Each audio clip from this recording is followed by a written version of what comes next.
This assault, as it did to many of you, sickened me and outraged me. We all rely on members of the NYPD every day, as I said, to keep us safe and to keep this the safest big city in America.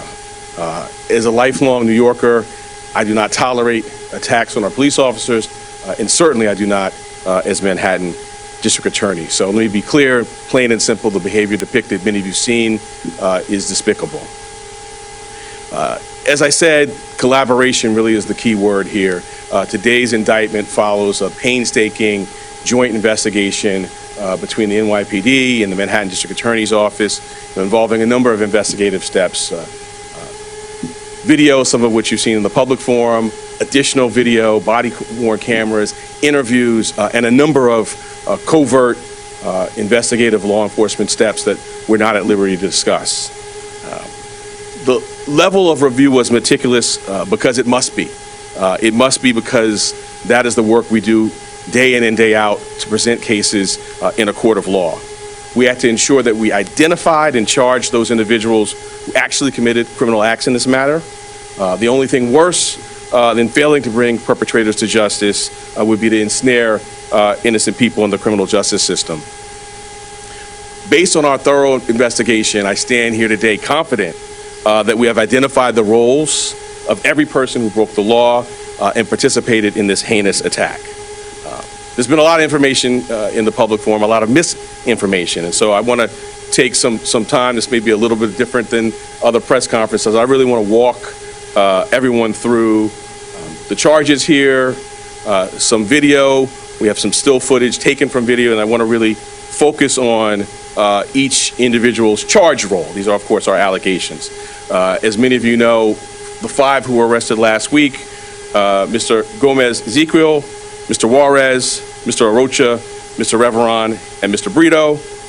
There are additional people who are charged in the indictment.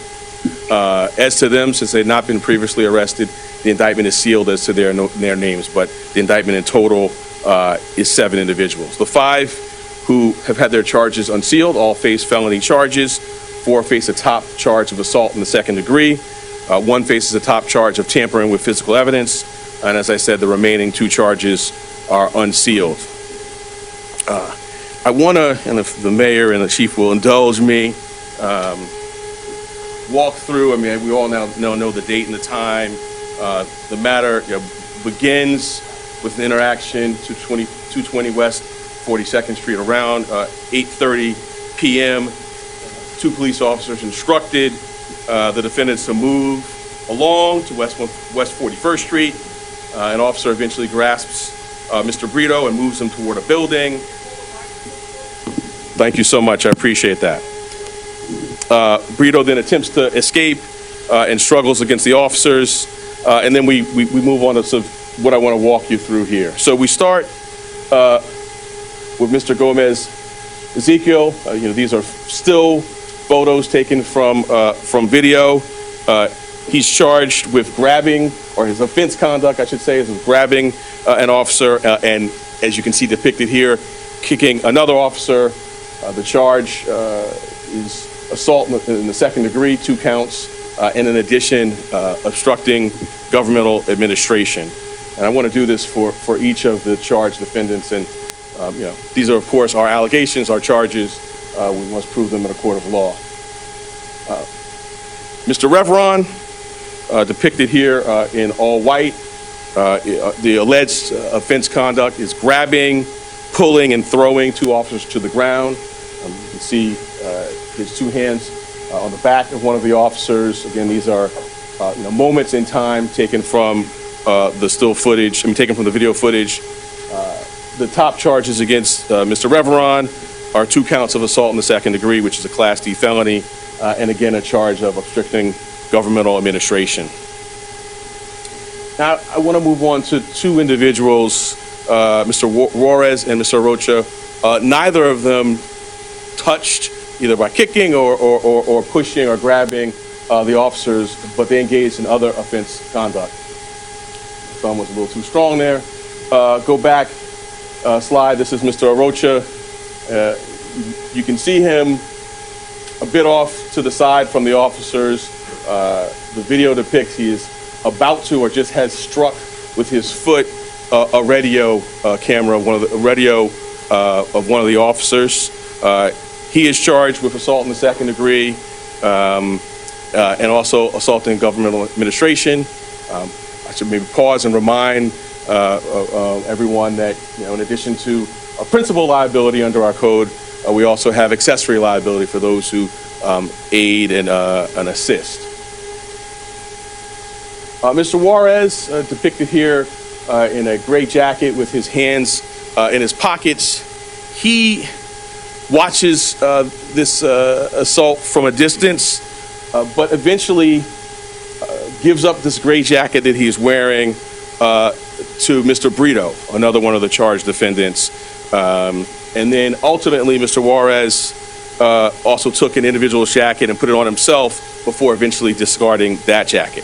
So he's charged with, top charge of tampering with physical evidence. And you can see sort of going from this gray to Mr. Brito, that's stark yellow, which many of you have seen on the publicly available evidence. It probably goes without saying, but I will underscore it. This changing of clothes obviously is, makes it more challenging to identify people, certainly in real time. And we suggest and allege, was not done by coincidence, but done in fact to achieve that end of making it more challenging to do these identifications.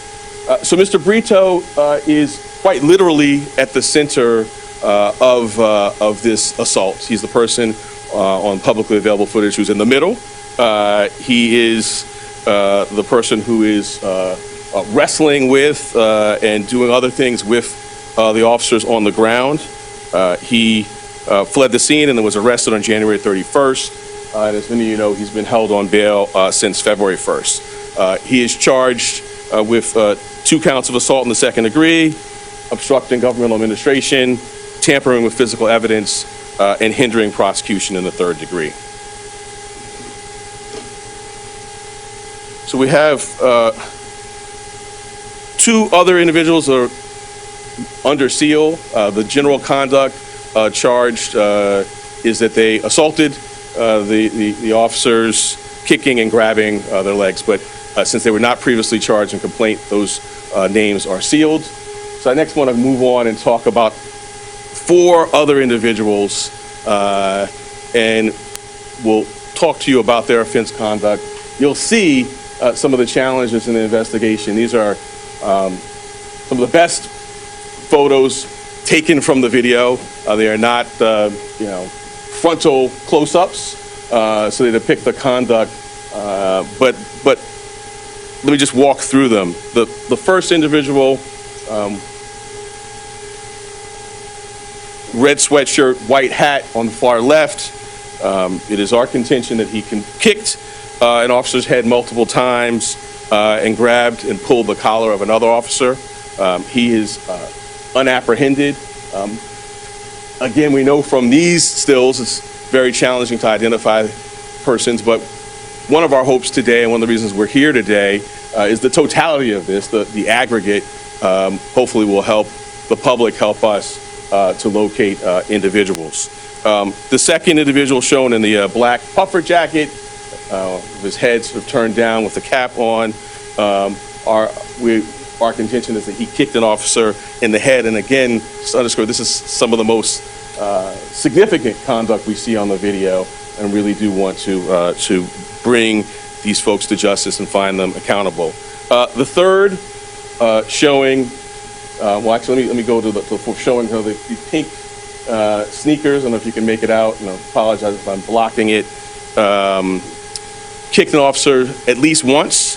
The individual charged with this conduct initially is Mr. Boda. Our investigation to him is ongoing.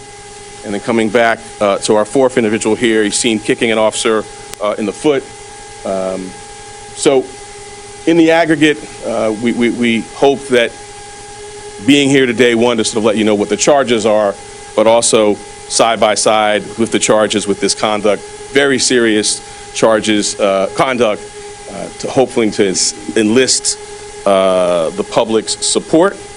And to that end, Let me give a phone number with anyone with information can call. It's 212-335-9040.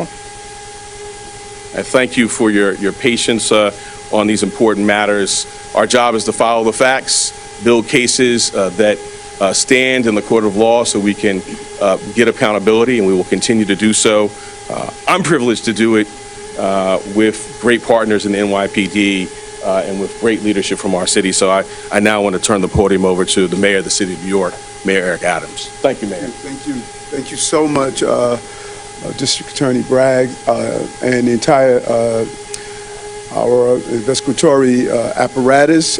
And throughout the weekend and week, the District Attorney kept the NYPD up to date, and we communicated several times, and it was clear of the complexity of apprehending the individuals involved, and he wanted to get it right. He was very clear that some of the video surveillance and some of the pictures and some of the switching of clothing not only shows the thoroughness of the investigation, but how sophisticated these individuals were, that understood that they could switch clothing to throw off the investigators, but that did not happen. Using the investigatory tools that we have, we were able to bring these individuals to justice. And I want to just re-emphasize what the police commissioner stated, because I heard oftentimes he was quoted in his terminology of this apparent crime wave that some of the migrants and asylum seekers that are coming here for wrong things are doing. The overwhelming number, over 170,000, they want to finish their next leg of their journey or pursuing the American dream. But there is a small minority that's participating in illegal behavior. And just as you will have a gang that's participating in illegal behavior, if the Bloods are doing something wrong in the neighborhood, that's a crime way of gang behavior in that neighborhood. It's not an indicator of all those who live in that neighborhood. We are going to pursue anyone that commits a crime, if they are longstanding New Yorkers or if they are new arrivals, and that's what we're doing. But in no way should we give any indicator that the overwhelming number of migrants and asylum seekers are law-abiding and they're pursuing the American dream. And this district attorney's office and the NYPD will partner with each other to pursue those who break the laws in our city.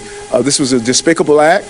It was not only an attack on the individuals who wore the police uniform, but it was an attack on our symbol of justice. That uniform, that shield, is representative of our public safety belief. That's the prerequisite to our prosperity.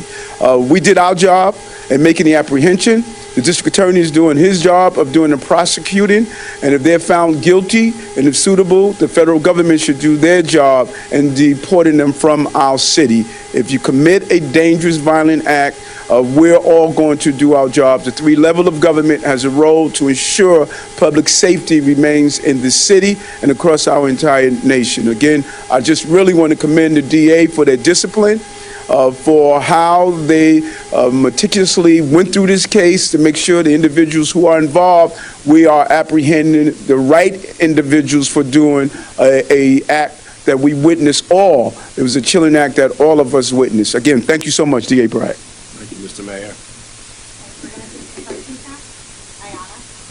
Good afternoon. There have been conflicting reports in terms of the whereabouts of the defendants who were released on the Ojibwe society. Do you have any information as to where they might be right now, or do you know for sure? Thank you for the question. So there's been, I think your word was misinformation. There certainly has been misinformation about apprehensions. I think Arizona was one. The people arrested there not affiliated with this investigation in any way. That's the information we have from Homeland Security. I can say one of the individuals that in the offense conduct we've been talking about appeared for court in Manhattan on a different matter yesterday, and so we do not have any evidence, significantly of flight has been reported. One appeared yesterday, and we're looking forward to the next court date in this matter.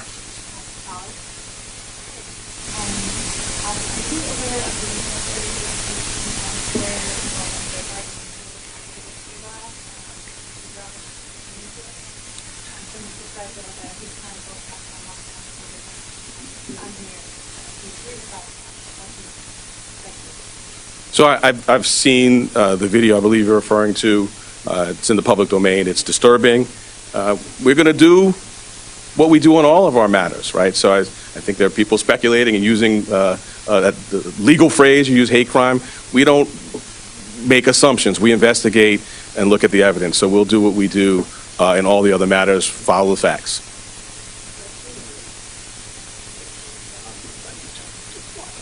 Alvin, after you mentioned how you've now reviewed multiple video and body camera systems, are you convinced this was an inevitable confrontation? Or, in other words, did it have to be this way with the assault inevitable? And if I may, are all seven been indicted for asylum seekers? And of the seven that have been indicted, are they involved in any other crimes? So I'll answer the part directed to me, which is, we don't deal in hypotheticals here, right? We deal in evidence, concrete occurrences. We have video. We have what happened. I'm not going to speculate as some counterfactual in the world. I think we all could agree we wish the encounter didn't happen. We wish the heinous attack didn't happen. But it did. That's where we are. We brought these charges. We're going to continue to investigate and to get accountability for what did occur. Just as far as whether or not they're asylum seekers, we don't really dive into that. All right, we're looking at them not as asylum seekers, not as somebody here looking to make a new life for themselves. If they're here and they commit crimes, they're going to be treated as criminals, and that's what we're looking at in this case.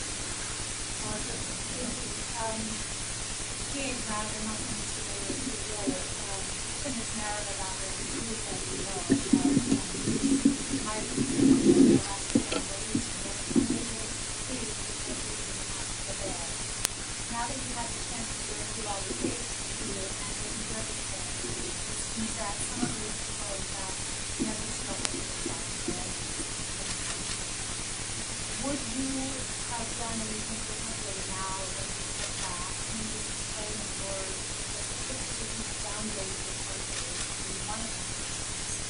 And, is there anyone that you would ask to verify now that possibility? So again, I'm not going to engage in hypotheticals in terms of sort of what may happen or what may have occurred. I think what is clear is we have a video that's horrifying. It's our obligation to apply the facts to the law as we know it at a point in time. That's what we did. That's what we will continue to do going forward, which is apply the facts to the law as we know it. And I think after this thorough investigation, we now know a lot more than what we knew before.